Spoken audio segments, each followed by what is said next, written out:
It's true, I'm only standing out here on a very chilly December day right before Christmas because of Casey Neistat.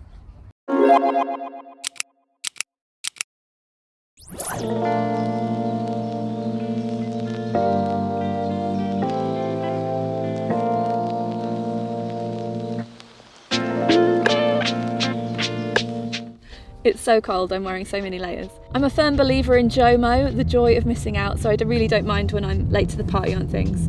I only discovered Casey's very famous vlogs this summer, 2021, and he started uploading them in 2015, so that is pretty late to the party. Benji's eating sand.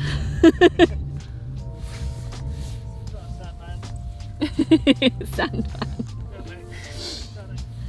For the first time ever, Casey is sharing his filmmaking and storytelling secrets in an online course through Monthly, and I signed up immediately.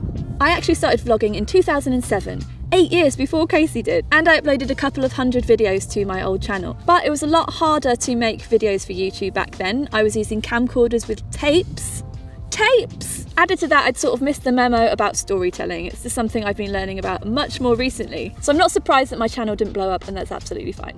Watching Casey's vlogs has taught me 3 big things. It is possible to film yourself in really interesting ways. Ow! Albie! Look who I found. Go on, Beanie. Go, go, go, go, go! Listen! Go get him! Covered in sand, great for filming. Covered in sand, great for filming. It is possible to film yourself in really interesting ways, which means you don't have to rely on other people.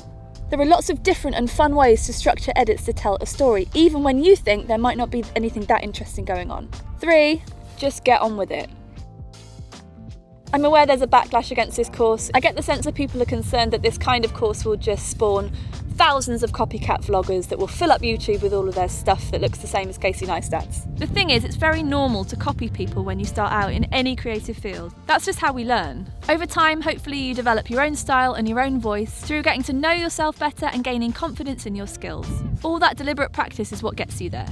I've made music for a lot of years, and it's a good way of learning how to take inspiration from a lot of places without ending up sounding like you've copied one band's sound. The reason I'm so rubbish at answering the question, who are your musical influences, is because I genuinely don't think of it that way anymore. I'm more inspired by someone's story or the way that their song made me feel than what the music actually sounds like. Keeping your influences varied and refreshing them from time to time is a really good way to help with all of this. You start filtering everything through the prism of your own experience, your own taste, your own values, and you keep the things that resonate with you and just sort of leave the things that don't.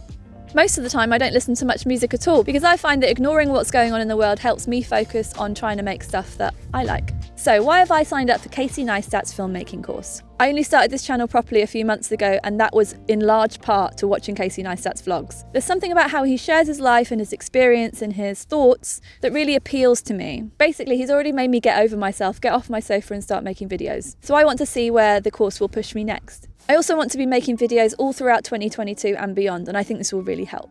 I've got a lot of footage that I've shot over the years and never shared, and I'm really interested in trying to find out if there's a way of pulling that stuff together into some kind of story that would be interesting to other humans.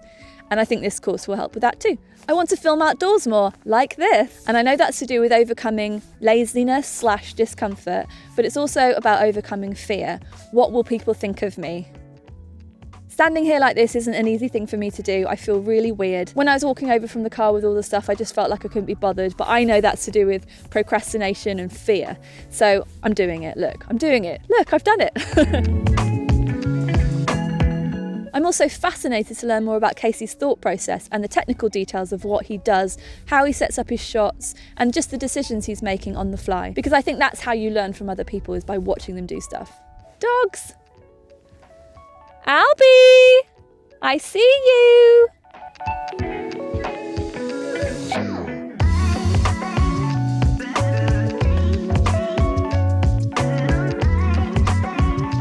I think making videos is so similar to making music. It's all about getting to know yourself more and more deeply, gaining experience at the thing you want to do to the point where you feel confident, to the point where no one can take that away from you and you can communicate the things you want to communicate. They're both about experimentation and finding your voice. I don't want to make videos that look like Casey Neistat's videos. I want to make videos that look like my videos. I'm interested in his creative process and his structure, not his style. That's his style, not mine. These are so I can see. So I'm excited to start the course.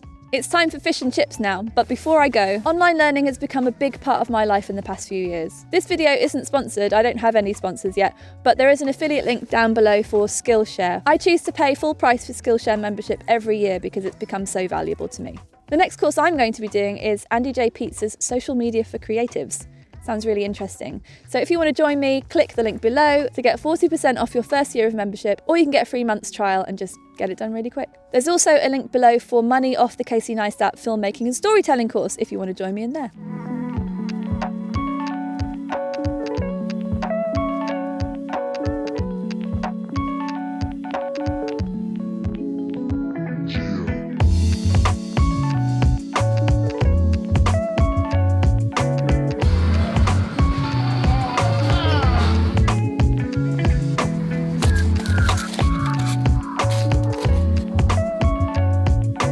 Next, watch this video I made about how not to suck at YouTube like I did for 14 years. Bridgerton fans, you might recognise someone.